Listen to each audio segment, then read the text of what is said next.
To the cloud. Hi, Lynn. It is a pleasure to welcome you to the Hospitality Sales Masterclass. Thank you for joining me here today. How are you doing? I'm hanging in there, and thank you for having me. I'm excited to be here. I wanted to let everybody know from the Hospitality Sales Masterclass that I was introduced to Lynn by a fellow colleague of ours, Steve Steinhardt, who I respect in the hospitality space, and I was thrilled to have the introduction to yourself and super excited when I realized that this is going to be the perfect thing to share with the hospitality sales masterclass students as it pertains to technology. So Lynn, before we go much further, can you tell the folks at the Hospitality Sales Masterclass a little bit about your impressive career? I'm happy to share.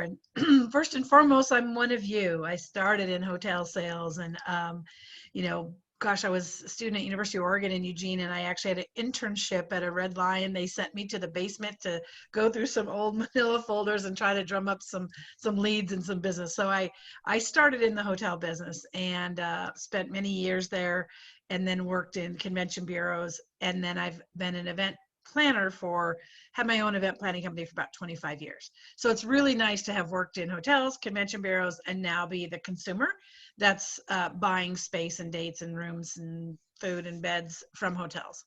It's a fun connection to stay, with the hoteliers. Wonderful, wonderful. And in our conversation when we first met, you impressed me. Again, I'm going to use that word. You Thank you. impressed me with how quickly you pivoted on behalf of your clients and entered into the virtual space. If memory serves me correctly, you did your first virtual meeting in March. Yes. Okay. Yeah. Yeah. It's, I've been growing our event portfolio, our event clients over the last 20 plus years. And at the end of 2019, we had produced 100 events all over the country for almost 30 different clients. And it really was kind of our banner year. We had 10 event planners on the team and all working on wonderful projects. And I've been in the live event business. I've been in the gathering business, hospitality for so long. And uh, come March, we had a state association, 1,000 people, and it was scheduled to go live that first week in March. And that's when I'm based in Seattle. And that's when all of of course, the first case was here in Seattle. So, of course, we were early March. And we took that event from scheduled to be at a Hyatt in Bellevue, Washington, live to virtual in 3 days.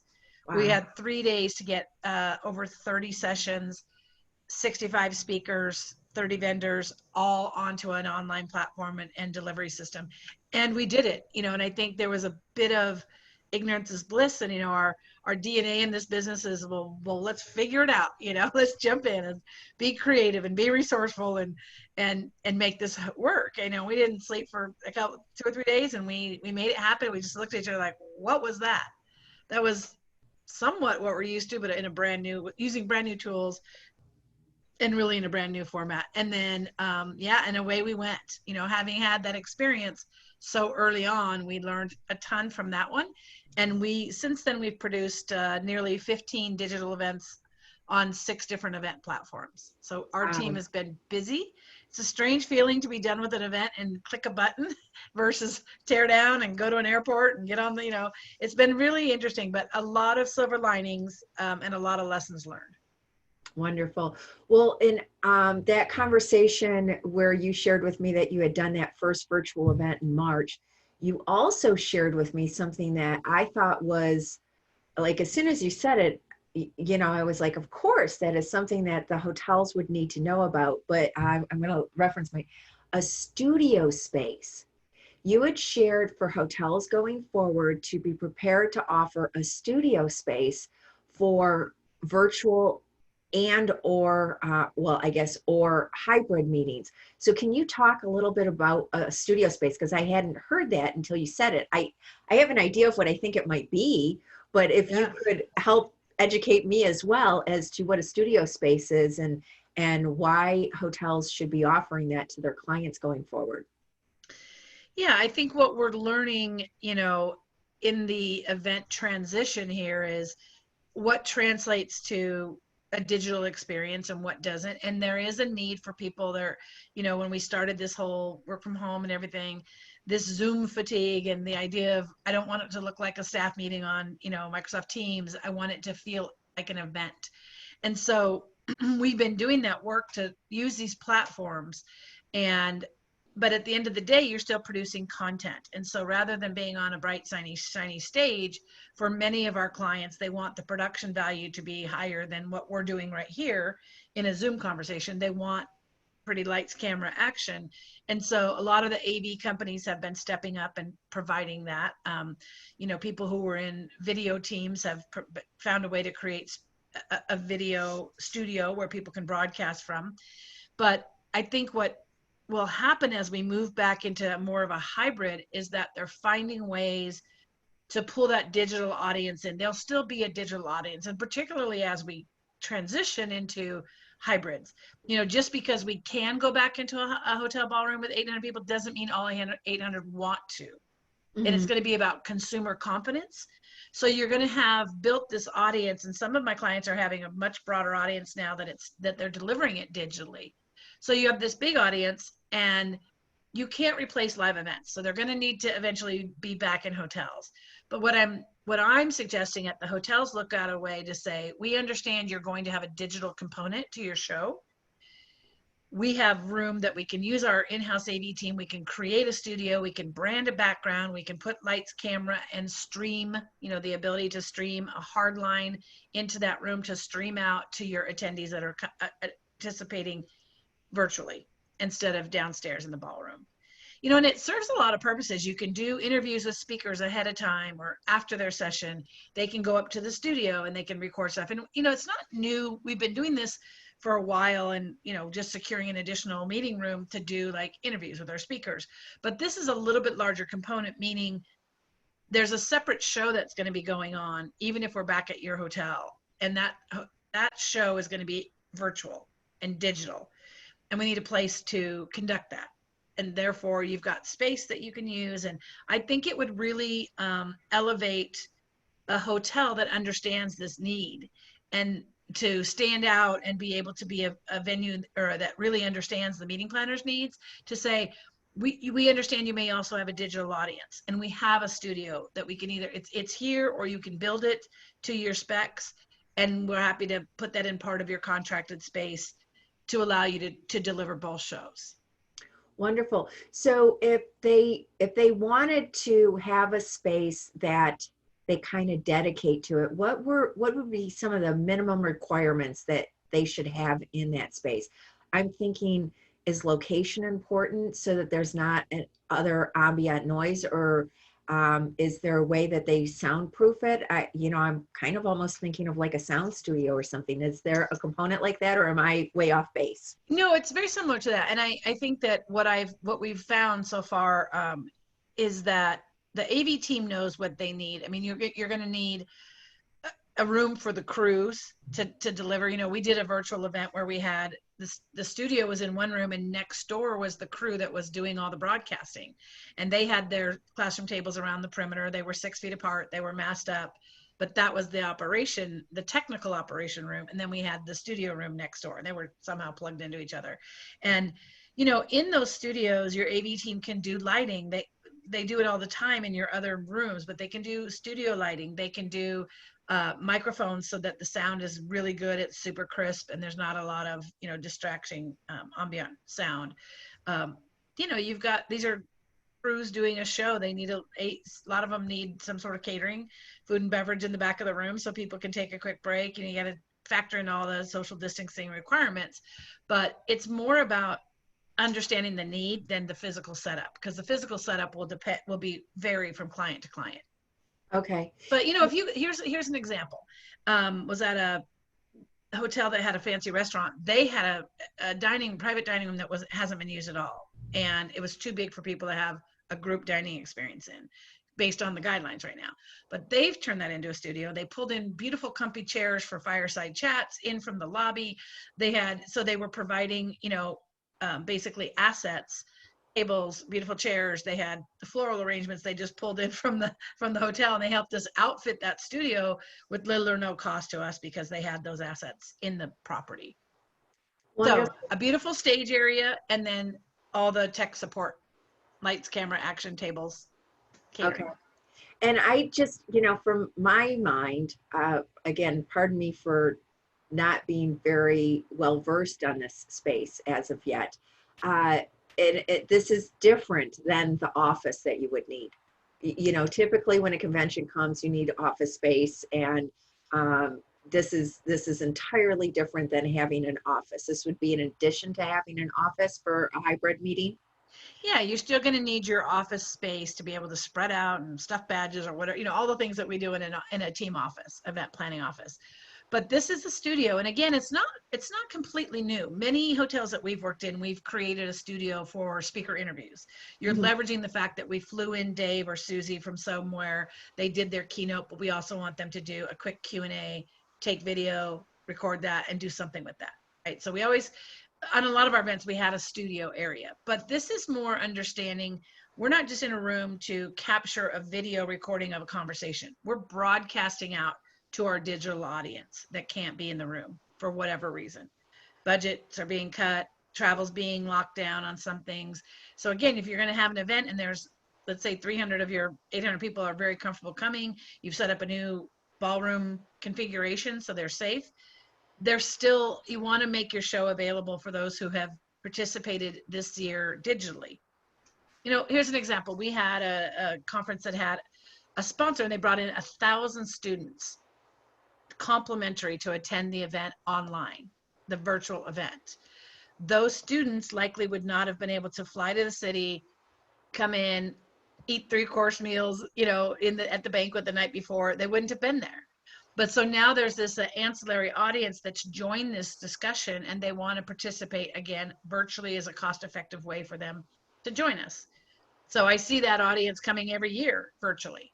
So now you're in your offering, it's basically a digital event headquarters or studios, or digital event studio is what I would maybe reference it as. Wonderful, wonderful. Now, is there anything else technology-wise? I'm putting you on the spot here a little bit because we didn't talk about this. Is there Okay. anything else technology-wise that hotels will be seeing coming up as a need in addition to this studio space for hybrid meetings? I think one thing that's interesting is for many years we were in hotels and we used the hard lines coming into these rooms, and then we all just went to, hey, just build me a big pipe with lots of Wi-Fi. I don't need to be have a hardwire connection. For these digital studios, their preference is to be hardwired in, and that's preference because they don't want to be in a Wi-Fi network when the entire show is streaming through their equipment. They want to be in a really solid hard line and not hope the Wi-Fi works well. So it's interesting. And again, it used to be all hardlined before we went Wi-Fi, and now it's like we're going to need a hybrid. We're going to need plenty of Wi-Fi for those who are there and attending, and the staff and everybody, but we're going to need some hardline, good quality connections to produce the show from. Okay, and so that hard line should be something that they should build into the studio space that they're thinking Yeah, about. and I think most hotels and most rooms have had that, or can easily create your AV teams know how to do that, to put a hard line in there. It's just something that is going to be different. We're not going to want to trust the Wi-Fi when the entire show. It's one thing if your guests can't get on your Wi-Fi because it's slow because people are in the lobby and it's slowing. That's different if you're doing the entire show on a stream that you want to be really steady and really fast. Wonderful, wonderful. Well, is there anything that I haven't asked with regard to this that I should be asking that you think that the hotel sales professionals out there should know about hybrid meetings and how they can make that uh, a great experience on behalf of the folks coming to their hotels when we get back to meeting safely? Yeah, I mean, I've had the privilege of talking to many hoteliers since this all started and giving them my perspective as an event professional. And I think one of the things I would say is, I came up in the hotel sales business very, very early on in my career, 30 years ago.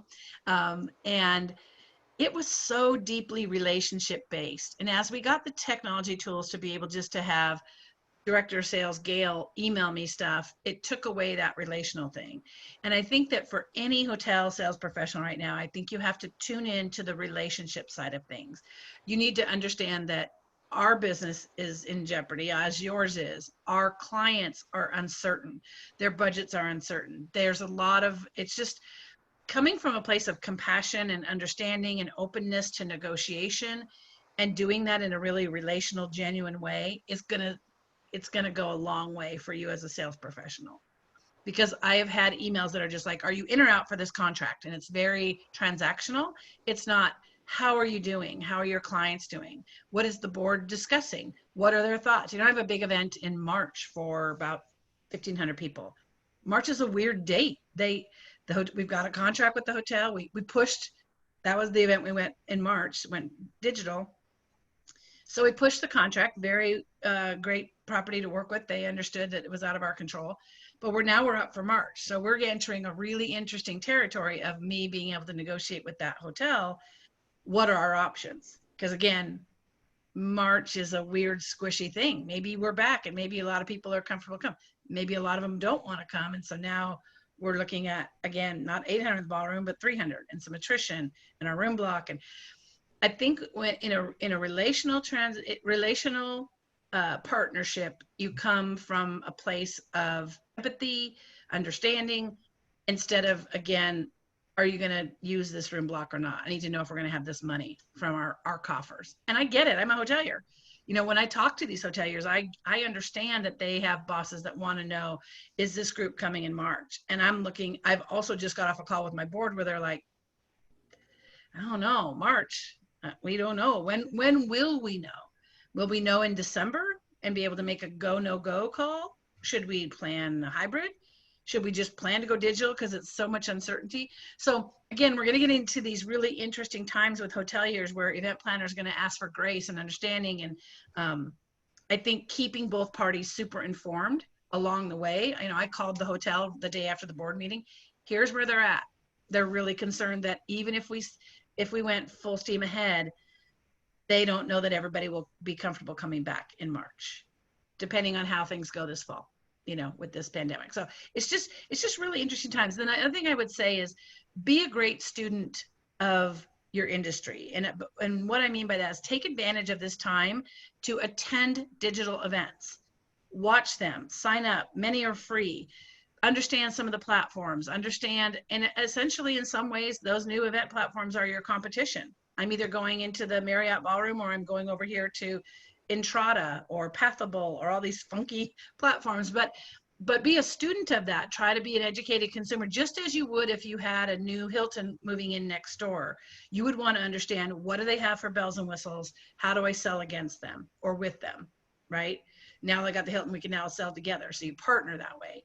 You know, it would be interesting if I was a hotel salesperson, I would be reaching out to these platforms saying, we have a group that's here in March and we think they'll have some attrition. I just heard from them. They need a digital component.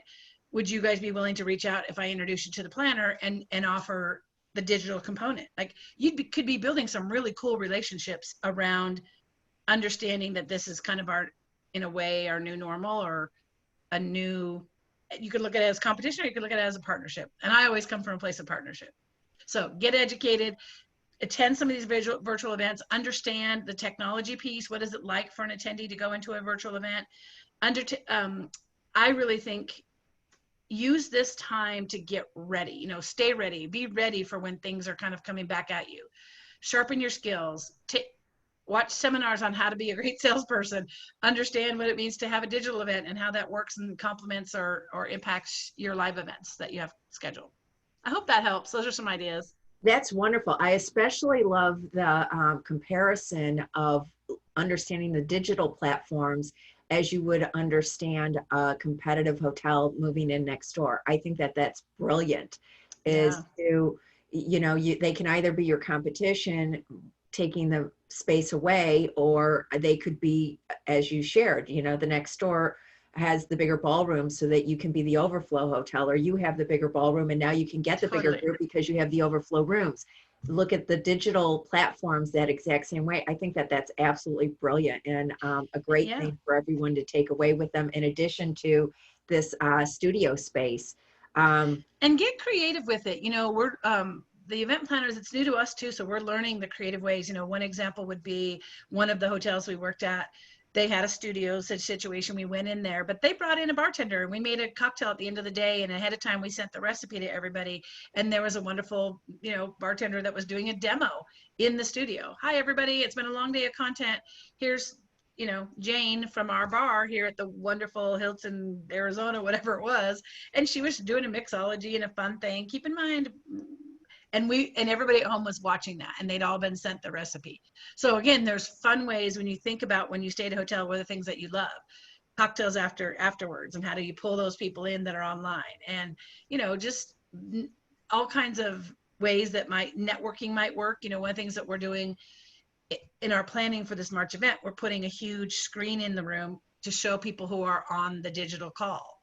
So you've seen and then I take a lot of inspiration from the TV stuff. You watch how they did the VMAs, the political conventions, The Voice. You look at one of the things that another technology piece is a hotel AV company could drop ship stuff. I watched this from the first Voice that happened shortly after, they shipped all of those singers a light ring and a microphone.